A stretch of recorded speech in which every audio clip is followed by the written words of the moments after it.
Okay, this is going to be a GCW review, first time ever. This is Game Changer Wrestling, and the name of the show is called I Never Liked You.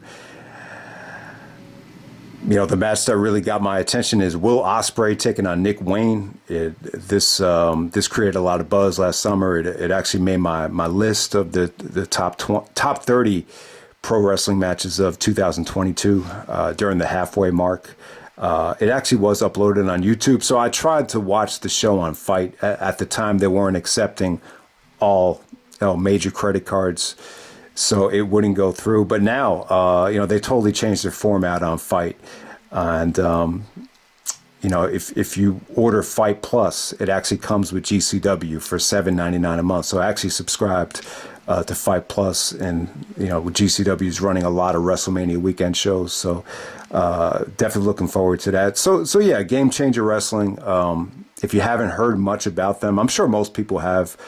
I think what really got them a lot of attention was the Nick Gage Dark Side of the Ring documentary. I think that got a lot of attention, and at the same time, Jon Moxley was their champion. He competes for them at Bloodsport and all the major events. Moxley's been on a lot of GCW shows, even while he's been AEW champion. So he should definitely be commended for that. Also, I think when you look back at last year's Battle of Los Angeles, there was just a lot of fans in the crowd that had GCW shirts on. So I didn't even think about it, but maybe a lot of those fans were planning it because they know, like people like me, watch Battle of Los Angeles every year.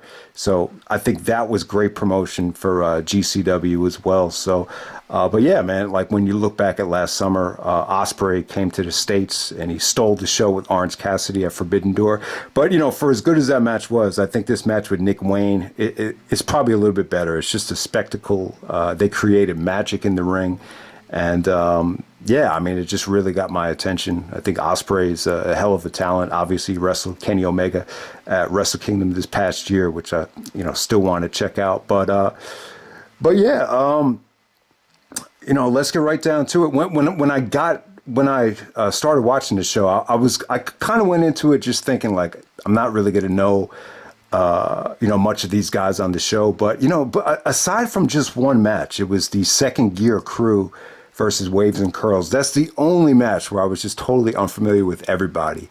Every other match, I pretty much knew, there was at least one guy in every match that I was familiar with. So the show wasn't that hard to sit through. Because, anytime when you watch a promotion for the first time, you're going to feel disconnected no matter what. So I'm going to try to keep this short. But, first match of the night, you actually had Blake Christian taking on Jordan Oliver. So you saw Blake Christian at Bola, and then you saw him in the opening contest, that final battle. It was a tag match against AR Fox. I thought this was a much better showing from Blake Christian. The same kind of feeling that you got at Bola, I thought you got here. I thought him and Jordan Oliver really delivered a solid opener. Definitely one of the better matches on the show. The pile driver on the ring apron was sick. And I just think Blake Christian, man, he's got a ton of potential. And the match over-delivered in my opinion. This was definitely one of the highlights of the show. Next up, you had the women's match. You had Allie Katch taking on Lufisto. So yeah, I didn't think it was great. On the positive side, both women were pretty, they connected with the crowd pretty well. I mean, the fans were really into Allie, and she had a good comeback. And, two larger women, but at the same time, the execution was good, and the connection with the fans was just a lot better than I expected. So it was a solid matchup. Next up, you had Jack Cartwheel taking on Kevin Blackwood, the Crippler. So yeah, this is another match. We're familiar with both guys. Both guys were at Bola. Remember, Jack Cartwheel had the incredible spot at the Globe Theater, which they actually have on the promotional poster for the Battle of Los Angeles. I'm not a huge fan of Jack Cartwheel. I mean, he's always doing the cartwheel, and Kevin Blackwood was actually mocking him here. But, Blackwood's good. Obviously, he calls himself, I forget I think the Aesthetic Crippler. I think that's his nickname. So you could see a lot of influence of Low-Key, Benoit, a lot of these guys from the past in his work. He's, tatted up. I'll put a picture so everybody could see this whole card. But yeah, my favorite part of the match was Cartwheel was selling the leg, goes for the shooting star press with one leg, and then Blackwood puts him away. Solid match right there. You know, really, really good stuff. Both guys show tremendous potential at Bola. I didn't think it was amazing, but it was just a solid match right there between, Cartwheel and Blackwood, no doubt about it. All right, so from there you got Cole Radrick taking on the Ninja Mack. This was shorter than I expected. So, you've heard of Ninja Mack. True Slayer talked a lot about Ninja Mack last year at WrestleMania weekend. He was actually at the Ring of Honor Supercard of Honor. I think he was in the second match. I think it was a squash match. I just can't remember who it was against. So Cole Radrick, yeah, just think of someone from Rochester saying Radrick Strong, and think of Adam Cole. Maybe that's a good way to remember him. Never seen Cole Radrick before. He actually goes over Ninja Mack in about 5 minutes. But yeah, the Lion Salt into the Chiquita Clutch, that was a dope spot. But Cole Radrick goes over there. Okay, so from there, all right, we had this 6-man tag match. You had Los Macizos and the Kommander, okay, taking on Space Bodz and Drago Kid. All right, 6-man tag right here. All right, so Kommander was actually at the Fight for the Revolution ladder match on Dynamite when Will Hobbs won it. Kommander was actually there, and when I first saw him, I was like, "Is that Ray Phoenix?" But no, it's Kommander. He actually could walk the whole top rope from start to finish. He was awesome in the Revolution ladder match, and he was good here.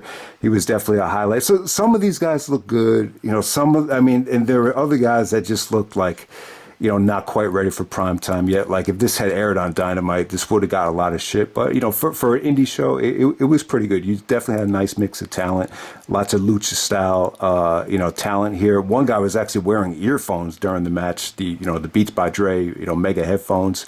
But yeah, that dude Kommander is really good. I thought Drago Kid was pretty good. For the most part, it was pretty entertaining.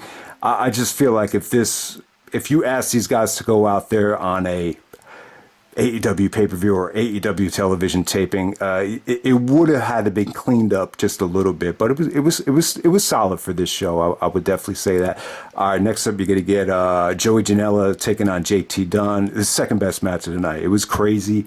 Joey Janella brought it. There was some brutal pile drivers here, some incredible chair spots. I thought they busted their ass. This was definitely the second best match of the night. So, Joey Janela is an awesome talent. He always brings it in the ring. They left it all in the ring. JT Dunn looked good as well, man. I got to say, the hardest hitting, probably the most brutal match of the night was Joey Janela and JT Dunn, no doubt about it. I think that pretty much wraps up the whole card. All right, so So from there, you got the second Bear crew, the second Gear crew, taking on Waves and Curls. So really, this reminded me of the Christopher Street Connection versus the Carnage crew from Ring of Honor. I don't know why, I just kind of had that feel to it. This is totally, just weapons. They were suplexing each other on doors. I mean, those thick white wooden doors are brutal, man. I mean, there's been times where I've just ran into them and tried to pick them. They're very, very thick, and they're dangerous too. So you got to be careful with them. They could break a thumb, or they could split you open by the forehead. They actually did the I think it was Waves and Curls. They did the Heart Foundation finish on that door, and there was a spot where they did a power slam on the wooden door and it broke. So yeah, lots of crazy stuff there. The match really wasn't for me. I really wasn't into it. But if you like this type of style, I'm sure you'll enjoy it. It's not like they didn't work hard. They worked extremely hard, and the crowd was going crazy. So give these guys credit. But like I was saying, guys, this is the one match where I was just unfamiliar with just everybody there. Okay, so let's get to the Tony Deppen scramble. Okay, so yeah, for whatever reason, I had a tough time finding this match listing here, and for some reason this match is not on the poster that I have in the backdrop. So we got Tony Deppen in a scramble against Effy, Jimmy Lloyd, Marcus Mathers, and I believe Dustin Waller. This is probably the shortest match of the night, but Tony Deppen's definitely made a name for himself. I believe Deppen actually challenged Samoa Joe this past week for the Ring of Honor Television Championship. He was at Final Battle, so Tony Deppen is the biggest star of the match. He actually does go over. But some of these unfamiliar guys that I'm not familiar with really stole the show. There is an electric chair, and the guy flipped over him and did a Canadian Destroyer. So one of the sickest Canadian Destroyers I've ever seen. It's a mixed bag of talent. Some guys look really out of shape. Some guys look good. I think Tony Deppen right now, he really looks like an older version of like Paul London from 2003. Like, if you look at his ring attire, it looks like it's really inspired by Paul London. So Tony Deppen goes over the shortest match of the night. And then we move on to the main event. We got my man, Will Ospreay, taking on Nick Wayne. Nick Wayne is only 16 years old. Give him credit. I believe his father used to be a powerful force in the world of pro wrestling. This took place back on Father's Day, Providence, Rhode Island. So I didn't really talk about the atmosphere, but very much reminiscent of WXW, where you have the fans just right by the ring, just pounding on the ring apron throughout the whole. I like that though. It really kind of adds to the atmosphere, and very reminiscent also of the Highliner that Chikara used to run at. Back in the day. So if you remember any of those two venues, that's pretty much what the atmosphere really reminded me of. But they produce magic in the ring here. It's funny, Ospreay is such a young dude, but he's wrestling a guy that's 16. So it's almost like he's playing the veteran, like he's playing the, like almost like a legend compared to Nick Wayne. But they produced magic in the ring. It felt like a video game. I mean, there were so many incredible spots. I believe Nick Wayne actually gave him a reverse Rana, and Ospreay actually landed on his feet. So that was crazy. I mean, there was just so many, tornado DDTs in midair. I'm trying to think. The springboard sunset flip from Ospreay came off great.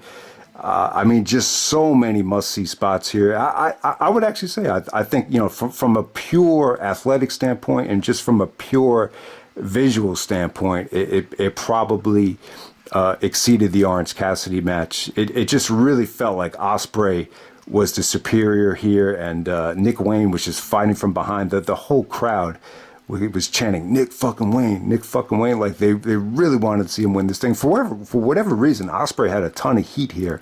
I'm not sure if he cut a promo the night before where he was trying to portray this badass persona, but it's almost like the fans hated the crap out of him, almost like Bryan Danielson in Germany. Like, that's kind of what it reminded me of here. So, Nick Wayne was kicking out of all of Ospreay's finishers. They produced magic here. I mean, they really did. I mean, there was just, some of these DDTs that Nick Wayne was able to pull out, and the hurricanranas, the leg scissors, the landing on his feet. It was an incredible match. I don't think I'm doing it justice by even talking about it, but definitely check it out. I know there was a version uploaded to YouTube, but if you watch the fight version, it's a little bit more cleaned up. The quality is a lot better, so it's definitely a much better experience to watch it on Fight, in my opinion. And I think the aftermath and even some of the video packages that they uploaded were really, really, really good. I remember I talked about it. Nick Wayne came off really likable, really sincere. And it's funny, it was on Father's Day, but Ospreay went into this promo about how everybody loves their moms, and then someone said, "Well, it's Father's Day," and then there was a "You fucked up" chant, and it felt like Ospreay forgot that it was actually Father's Day, because I believe Nick Wayne's father actually passed away, so his mother was actually in the crowd supporting him. So that was pretty cool. But yeah, I mean, the dude is only 16 years old, so. Anytime Ospreay comes to the States, it's always an event, and that's probably why it got my attention. But Yeah, I mean, it's got tremendous replay value. I mean, I watched this thing like 4 times since last summer, and every single time, like, I was never got old, never got bored.